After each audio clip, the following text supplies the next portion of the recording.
Alhamdulillah Allah Subhanahu wa taala telah menampakkan kebenaran, ya, bahwasanya kesyirikan memang harus dilawan.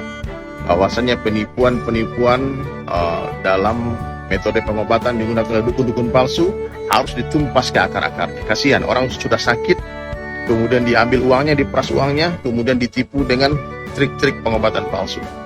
Ini kejahatan yang berlapis-lapis, naudzubillah min dzalik, ya. Kalau tidak dibongkar sama Bang Marcel, kita mungkin tidak tahu apa yang dilakukan oleh dukun-dukun itu. Maaf ya, ini dukun-dukun tukang tipu, ya, yang mengaku sakti, yang memamerkan kesaktiannya dalam konten-konten videonya. Kita lawan itu, ya. Kita tumpas sampai ke akar-akarnya. Oke, jangan takut sahabat sekalian, ya. Allah bersama kita. Dan doakan orang-orang yang hari ini terjebak dengan kesyirikan. Hari ini orang-orang yang terjebak dengan perdukunan, percaya dengan dukun, percaya dengan tukang santet, tukang tenung, tukang ramal. Semoga Allah bersihkan hati dari kesyirikan dan Allah Ta'ala memberikan mereka semua hidayah menjadi orang-orang yang saleh. Oke? Come back to your Allah, kembalilah kepada Allah, yakinlah la ilaha illallah, tidak ada yang berkuasa selain Allah. Allah kuasa, dukun tak kuasa. Allah kuasa, makhluk tak kuasa. Selamat Bang Marcel, terus berjuang ya, terus berjuang ya. Dan teman-teman para dukun, taubatlah, kembalilah kepada Allah. Allah sayang kalian semua. Assalamualaikum. Waalaikumsalam warahmatullahi wabarakatuh. Om Swastiastu, Namo Buddhaya, salam kebajikan, salam rahayu, selamat datang, selamat berjumpa lagi bersama Gus AA dalam channel Tanda Tanya Politik, semakin gila semakin asik. Tidak semua dukun penipu.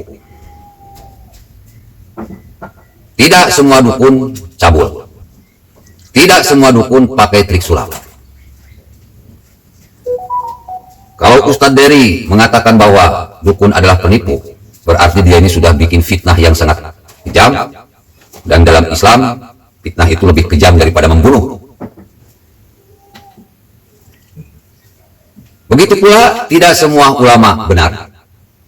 Tidak semua ulama bersih. Tidak semua ulama benar-benar menjalankan ajaran Islam sesuai dengan tuntunan dan tuntutan dari Allah Subhanahu wa taala. Wa khalaqnakum azwaja. Allah menciptakan sesuatu berpasang-pasangan. Ada mata kanan, ada mata kiri, ada telinga kanan, ada telinga kiri, ada kaki kanan, ada kaki kiri, ada perempuan, ada laki-laki.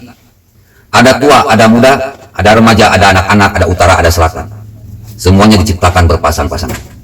Ada dukun baik, ada dukun jahat, ada ulama baik dan ada ulama jahat.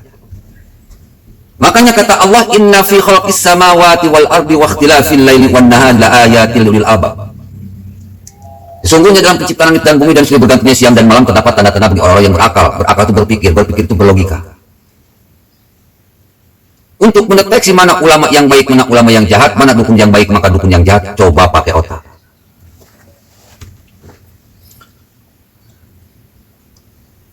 Jadi kelakuan orang-orang khilafah dengan menggeneralisasi bahwa dukun itu pasti cabul dan pasti menipu dengan menggunakan teknik sulap itu salah besar. Dan memang strategi khilafah seperti itu, ingin menghilangkan kebudayaan, kebiasaan, adat bangsa Indonesia secara total. Dalam bahasa yang keren itu mengislamisasi Indonesia. Jadi khilafah ini gerakan islamisasi Indonesia. Sebetulnya tidak tepat kalau gerakan islamisasi, tetapi gerakan arabisasi Indonesia. Itu yang paling tepat.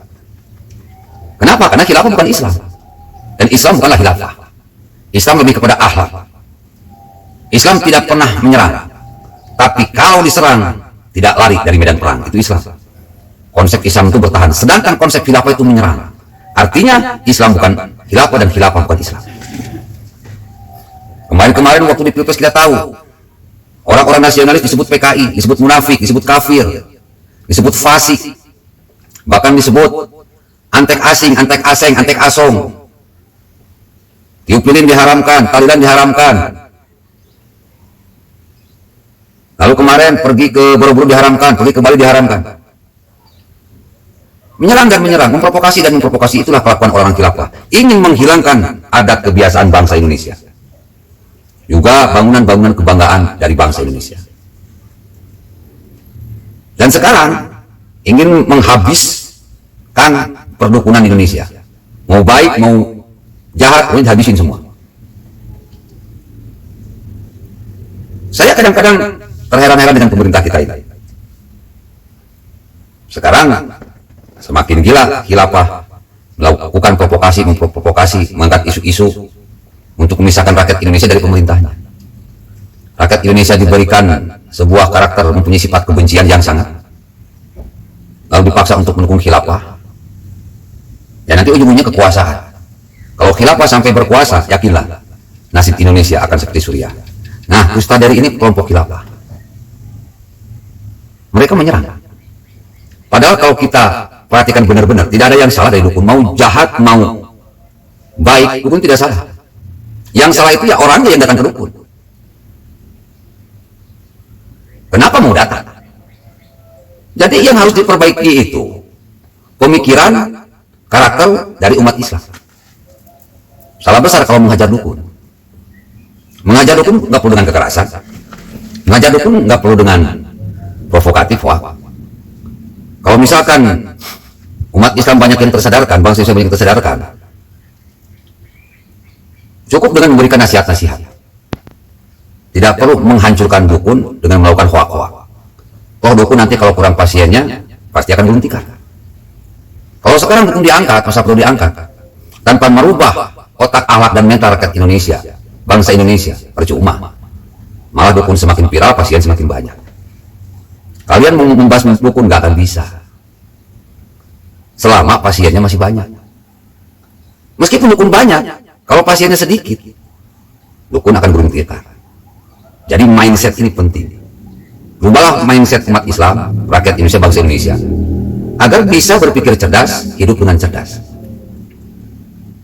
Kenapa kita ingin melakukan sesuatu yang baik tetapi berbuat jahat? Ya, tetap saja niatnya baik, tapi kalau prosesnya jahat, ya hasilnya jahat.